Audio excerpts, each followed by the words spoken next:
Boys Season 3's first episode has been released after almost 2 years of waiting, and it shows how the superhero content we've been watching since then has been mediocre at best.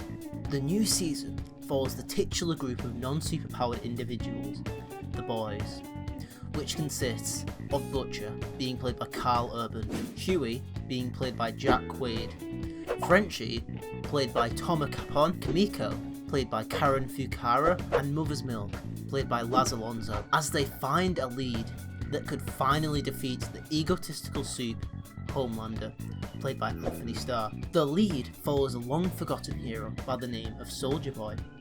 This character helps to give a lot of information about the world building of this universe. The first episode begins with a clip of a fake movie set inside the world of the Boys, named Dawn of the Seven.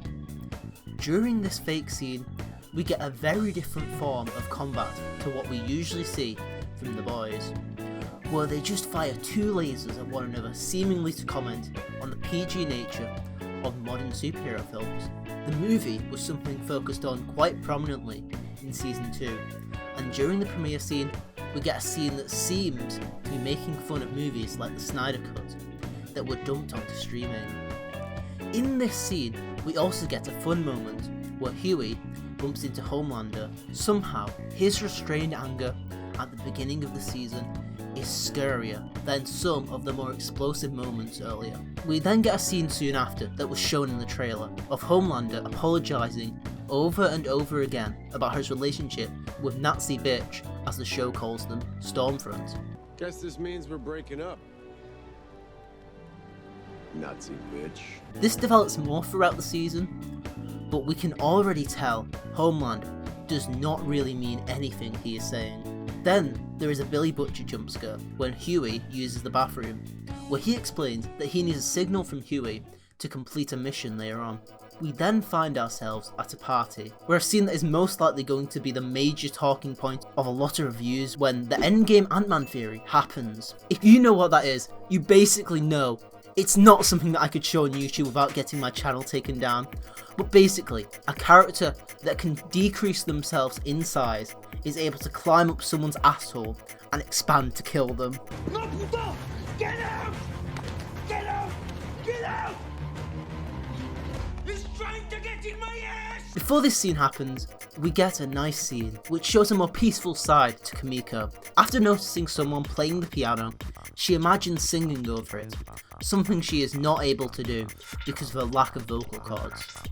There is then a scene showing the happy life of Huey and the superhero girlfriend Starlight, played by Erin Moriarty, have built for themselves, where Huey is still able to help stop dangerous soups while being lawful. There is a weird scene which felt kind of thrown in where Huey has a conversation with his father through Zoom or a similar app, and the dad cannot use their phone correctly, which is a trope I wish would end, since it is used any time anyone makes a call to an older person. Either way, this scene has no relevance and doesn't affect anything so far. We are then introduced to the Federal Bureau of Superhuman Affairs, which is really good world building and shows that these soups are that much of a threat to the average person that there has to be a separate government department just for them. There are a few co-workers that comment on Huey's amazing life he now has, which makes it all the more of a difficult decision when he must later choose to leave this behind to investigate a serious lead. We then get a running gag where Claudia, a soup hiding their abilities, keeps trying to eat Huey's bagel. It does a good job of showing their close relationship, making the later betrayal have a larger effect. Some man who claims to know Claudia, known as Victoria to Huey and the staff of the Bureau, is kicked out of the building before being given the chance to talk with the woman. We then get a scene building up the relationship between Butcher and his superpowered son, where he mentions a nightmare he had featuring his biological father, Homelander, where he burns down everything, hopefully not a vision of the future. It is fun to see Butcher try to hold back his scoring, something that's so central to his character when around his son. It shows he really cares about him, but he also mentions outside the house that he is scared to get close. We then get another scene featuring Homelander, which delves deeper into how gigantic his ego really is.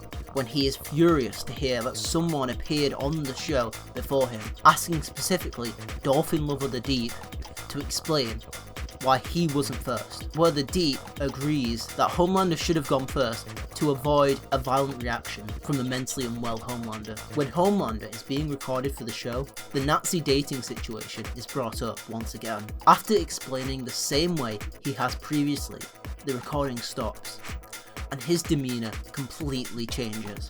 There is then a scene where the weirdly named Mother's Milk has some time with his daughter. It seems that family is a big theme this season, as there have been multiple scenes focusing on the characters' relationships with their children. But things aren't going too well for this member of the team, as he is metaphorically distant from his kid, as well as being distant physically. After this, we get a scene explaining one of the new pieces of technology in the show, being Compound V, which works for only 24 hours.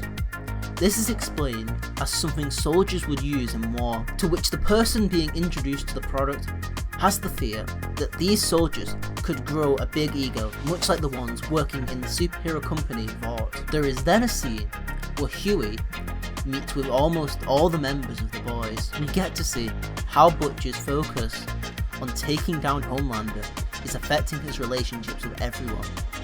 And while it is mostly for the benefit of his son, he is still pushing everyone he knows away, just for the chance to even make Homelander bleed. There is a nice moment in this scene where Huey compliments Kamiko's piano playing, showing how the team aren't all terrible people. There is then a scene where both Homelander and Starlight are invited into a meeting, and it is revealed that she will be becoming co-captain of the Seven, meaning she will get a say on the decisions taking place with collecting the new team members and the direction of the team. We really get to see how power-hungry Homelander is when he refuses to leave the room when asked to, showing how he clings to the smallest amount of power he can. We are then introduced to Supersonic, previously called Drummer Boy, a superhero pop star who was an old flame of Starlight's, who is part of a superhero version of American Idol called American Hero, a reality show that is soon revealed to be entirely fake, like a majority of reality TV. When Starlight and her past lover meet, there is instantly a lot of chemistry, making Huey slightly nervous, but Starlight makes sure to mention that it is not something that would happen. After this, we get a scene where Homelander bumps into A-Train and comments on his so-called overeating, and when A-Train mumbles something to himself, Homelander picks up on it and threatens his life until he apologises. Then we see the remains of Stormfront after the ending of Season 2. Homelander has tried to keep her alive in a hospital bed, and we see Homelander losing his feelings for her when she mentions her Nazi perspectives. It seems that being a Nazi might be a slight turn-off. Then, in the most overly used cliche ever made, Butcher throws darts at a photo of Homelander placed on a dartboard. This show already has great ways of showing Butcher's animosity towards Homelander, so I'm not sure why they included this, when removing it altogether would make the show slightly better. We are then given more information on Soldier Boy, a soup killed with a weapon that could be used on Homelander. His fake death, created presumably by Vought, is that he was killed in an attempt to stop a nuclear holocaust in a reactor. However, Butcher immediately sees through the cover-up and knows there must be something else. Butcher is given this new 24-hour Compound V, which is explained to be untested and could have terrible symptoms. I have an issue with this, because it goes unexplained how this person speaking to Butcher gained the Compound V. Even a small scene where they take it from Giancarlo Esposito's character's office would have sufficed. We then get a dream sequence where Homelander appears at Butcher's home, and they speak about how Butcher's goal to kill Homelander is the most important thing to him. I like the comment Butcher made when Homelander said that he would rip them limb by limb. You know, I could just pull you apart, limb by limb, make you Tony. Nah, that'd be worthless. Victim always goes into shock. You got to start small. Fingers, toenails, ears. It was a smart comeback that didn't break the tension with something too comedic. When Huey is leaving his workplace, he runs into the man who earlier asked for Claudia. When he arrives at an alley, Claudia greets him, and they mention a small bit about their past. including a mention of a thing called the Red River. After it seems the two have solved their issues, Claudia begins to attack this man, until half of his face gets blown off by the ability of this character. This leads to the familiar visual of Huey being covered in blood, which needs to happen at least once in a season for the boys. The episode ends with a song heard earlier, Uptown Girl, being played during the credits. If you enjoyed this video, you may enjoy this explanation of the newest Star Wars Disney Plus show, Obi-Wan Kenobi. Did you find this to be a good start to the new season? Was there any references or details I missed? If so, leave them in the comments. If you enjoyed this video, leave a like and subscribe for more reviews of current films, TV shows, and games.